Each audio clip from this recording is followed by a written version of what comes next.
para mom suka bingung kalau anaknya demam. Sebaiknya langsung bawa ke dokter atau tunggu 3 hari dulu ya.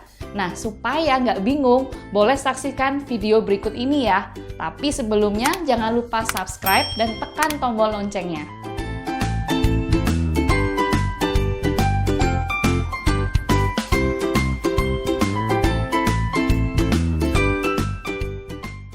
Jadi kriteria demam ini memang suka berganti-ganti dan membingungkan. Tapi yang benar adalah dikatakan demam jika suhu tubuh anak itu lebih dari 38 derajat Celcius ya Mams. Tapi itu dengan termometer. Jadi jangan pakai tangan kita nih sebagai termometer. Jangan sampai, oh kayaknya anak saya demam, hanya berdasarkan data subjektif. Jadi datanya harus objektif berdasarkan pengukuran dari termometer. Ingat ya, lebih dari 38 derajat Celcius.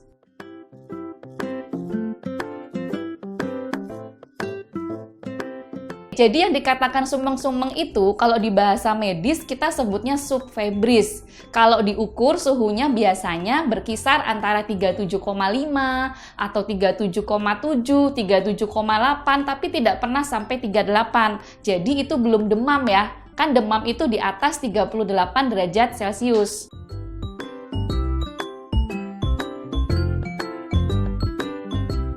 Kalau termometer secara general, secara umum ada 3 jenis.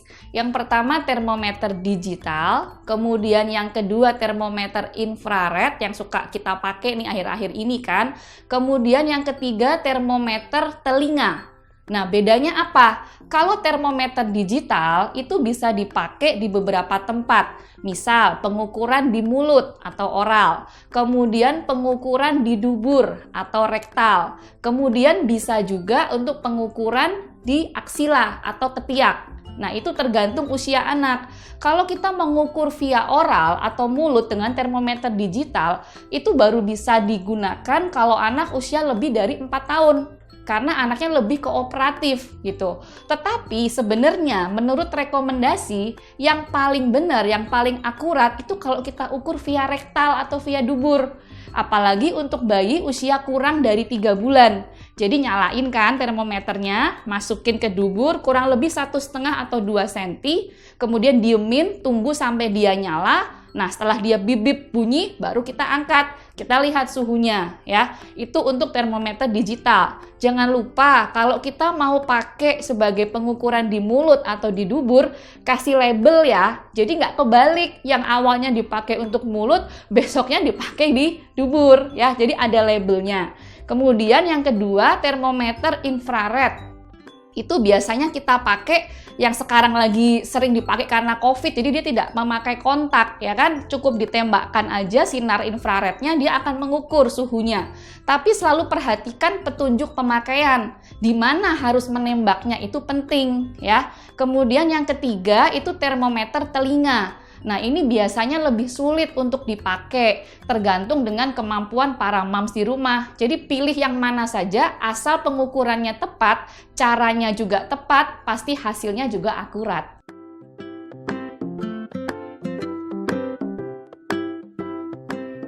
Penyebab demam itu sebenarnya secara garis besar sih, sebagian besar lah ya, itu karena infeksi. Cuman infeksinya apa? Bisa virus, bisa bakteri. Nah, tapi note yang penting adalah kita jangan terlalu parno kalau anak kita sampai demam. Karena apa? Demam itu adalah suatu tanda bahwa sistem imun tubuh anak kita bekerja dengan baik. Jadi begitu ada infeksi yang masuk, tubuh akan berusaha melawan itu dalam bentuk demam tadi. Ya, jadi jangan terlalu takut ya, dan jangan terlalu parno dengan demam.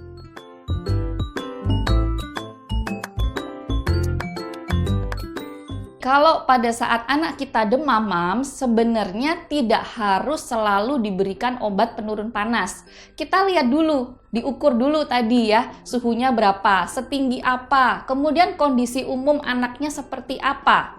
Ya, kalau dengan suhu demam, tapi anaknya masih happy, masih makan minum banyak, masih lari-larian, itu sebenarnya dengan kita kasih minum yang banyak, kemudian kita pakein baju tipis, itu akan turun sendiri. Tapi, kalau demamnya sudah terlalu tinggi, sehingga membuat anak jadi tidak nyaman, dia mulai cranky, dia mulai rewel, dia mulai nggak mau makan, minum, lemes anaknya, ya itu harus diberikan penurun panas. Penurun panas yang aman untuk mams berikan di rumah adalah paracetamol. Ya, sebagai gambaran dosisnya tuh gampang loh. Kalau mams pengen tahu, paracetamol itu dosisnya 10 mg per kilogram berat badan per kali pemberian. Dan interval antara paracetamol pertama ke paracetamol berikutnya itu bisa diberikan dalam waktu 4 jam paling dekat.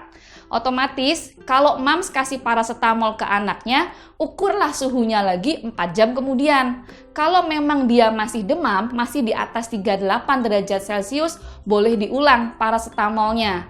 Nah, saya sekalian kasih clue ya, dia gampang buat di rumah. Paracetamol yang beredar di Indonesia itu biasanya ada dua macam, bentuk drops atau tetes dan bentuk sirup. Nah, yang drops ini gampang banget. Misal ya, mams anaknya berat badan 10 kilo. Dia akan butuh 1 mili atau 1 cc per kali pemberian. Udah nggak usah dihitung miligramnya, itu udah pasti. Semua paracetamol tetes, merek apapun, itu sama. Jadi 10 kilo dosisnya 1 mili. Misal berat badan 8 kilo, berarti 0,8. Kalau berat badannya 12 kilo, berarti 1,2 mili. Ya, tapi kalau untuk sirup itu berbeda-beda. Jadi harus dilihat dulu di kemasannya, dosisnya seberapa ya, gitu ya.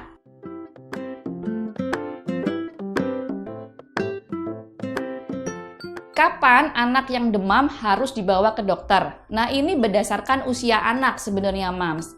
Kalau misal anak mams usianya kurang dari 3 bulan, ya, begitu dia demam, suhunya berapapun, dan kondisi umumnya seperti apapun, mau dia masih happy, mau dia udah lemes, itu harus dibawa ke dokter.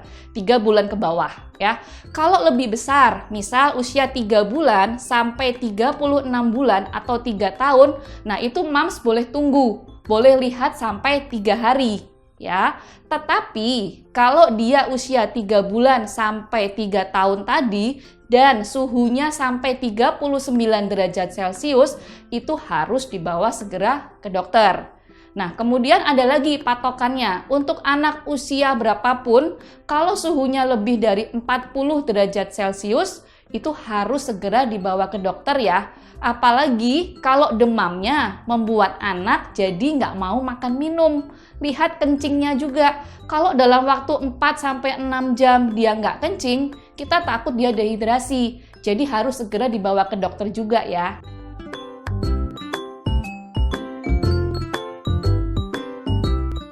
Jadi ada tanda bahaya demam yang mams perlu tahu juga. Misal, seorang anak demam disertai dengan gejala-gejala berikut ini harus segera dibawa ke dokter juga. Misal, dia demam dengan terlihat sesak nafas. Kemudian dia demam disertai dengan gejala muntah-muntah atau nyeri perut yang hebat. Atau dia demam dan anaknya sulit dibangunkan. Anaknya tidur terus, diajak ngobrol juga susah, terlihat lemas. Kemudian yang penting juga kalau demamnya disertai dengan kejang. Itu juga penting, harus dibawa ke rumah sakit.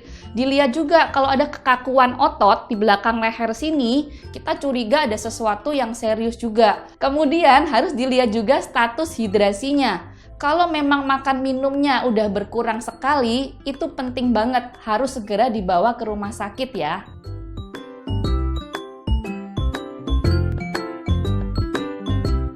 Penanganan demam di rumah yang mams bisa lakukan sebelum membawa anak ke rumah sakit, yang pertama, berikan minum yang cukup. Dengan minum yang cukup, status hidrasinya cukup, demamnya akan bisa turun dengan sendirinya sebenarnya.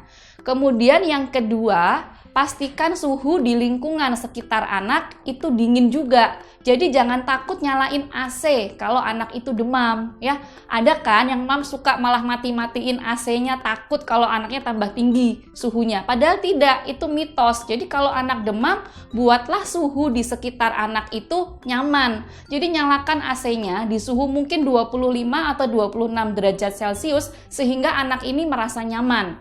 Kemudian yang ketiga, pakaikan baju yang tipis aja. Jangan diselimutin tebel-tebel dibungkus, itu malah nanti demamnya nggak bisa turun. Ada yang berpendapat kalau dia dibungkus tebel-tebel berharap anaknya bisa keringetan, jadi demamnya turun. Nah itu kurang tepat ya mams, jangan dilakukan lagi. Dan yang keempat, boleh juga kita kasih kompres hangat.